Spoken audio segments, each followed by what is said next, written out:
우리가 그렇다면 죄에서 돌이킨다는 것이 무엇인지, 우리가 무엇을 해야 되는지 잠깐 살펴보면 죄의 실체에 대해서 알아봐야 돼요. 죄의 실체.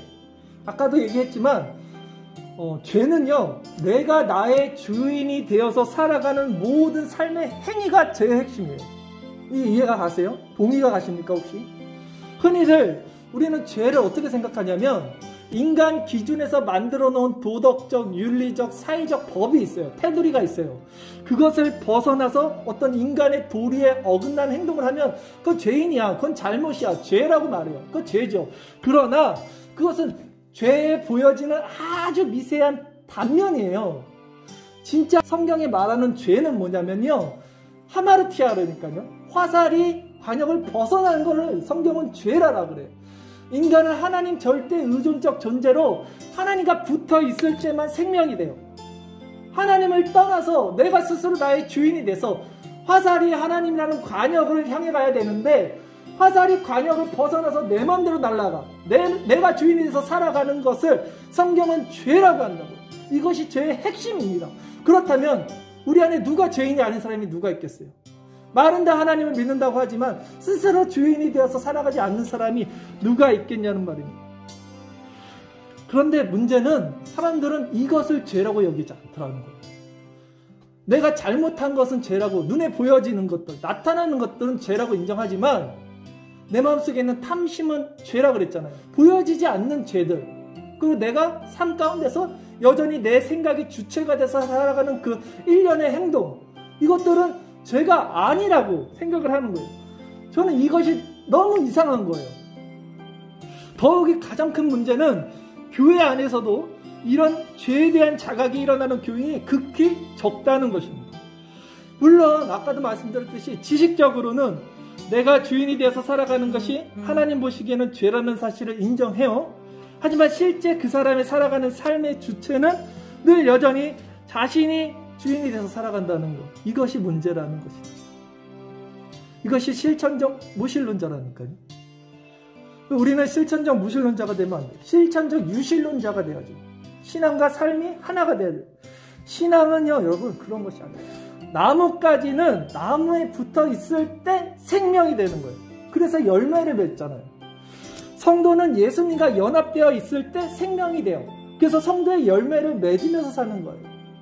나뭇가지는 생명이 아니에요. 나무에서 떨어지는 순간 죽어가는 거예요. 당장은 꽃이 피어 있지만, 향기도 나지만 떨어진 순간 죽어 있는 거라고요. 우리는 모두 죄로 말미에서 하나님이 떨어진 자들이라는 거죠. 죄인이라는 거예요. 죽어 있다는 거예요. 그러면 그리스도와 연합이 돼야 되잖아요. 그런데 여전히 연합은, 말은 연합이라고 그러는데 삶은 여전히 나뭇가지가 내가 스스로 주인이 되고 내가 살아있다. 아직도 내 나뭇가지에 있는 꽃에는 향기가 나잖아 라고 하면서 살아간다고요. 많은 사람들이, 교회 안에서도. 우리 삶의 모습을 보세요, 여러분. 우리는 정말 하나님을 내 마음의 주인으로 모시고 정말 예수님과 연합되어 살아가고 있어요. 연합되어 살아간다는 건 뭐냐면요, 삶의 정말 순간순간 아침에 눈 뜨고 잘 때까지 예수님이 내 마음에서 주인이 되시는 거예요. 어떤 문제가 일어나거나 어떤 생각이 드러나는 것을 모든 주체를 하나님께 넘기고 그분과 연합하고 동행하고 소통하고 교제하면서 온전히 그분을 의지하면서 살아가는 평안이라고요. 그런 것이 그리스도의 연합이고 성도의 삶인 거죠. 그런 가지로서의 삶을 살고 있냐는 거예요. 아니면 여전히 여러분 마음을 더 의지하고 있지 않습니까?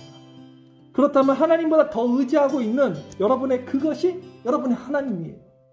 그것이 물질이든 건강이든 자식이든 가족이든 여러분 자신이든 말이에요.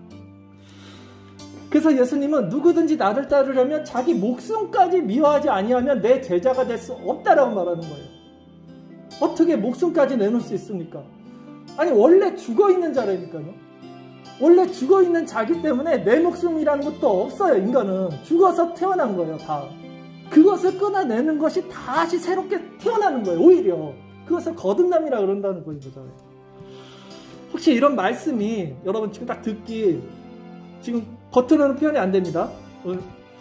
그런데 듣기 싫거나 거부감이 막 속에서 나는 사람들이 있을 겁니다. 그러나 그렇다면 그것이 바로 우리의 죄된 습성 때문이라는 거. 바퀴벌레 같은 우리의 어둠이 때문에 빛을 싫어하는 인간의 본질이라는 것을 여러분 스스로 깨달아야 돼요. 혹시 이 말씀에도 아무 반응이 없어요. 여전히 너무나 많이 들었어요. 이런 말씀. 목사님 설교 아까도 들었는데? 나뭇가지? 포도나무? 아까 들었는데 또 하네? 여기에서 무감각해진다면, 아무 느낌이 없다면 여러분 실천적 무신론자라니까요. 영적인 문둥병에 걸려있는 자들이라는 거예요. 기회는 영원하지 않습니다. 제 말이 너무나 과격하다고 생각하지 마세요. 여러분이 정말 어떤 마음으로 신앙생활을 하고 있는지 저는 진짜 묻고 싶습니다. 저는 여러분들이 화가 난 게 아니라 정말 묻고 싶은 거예요.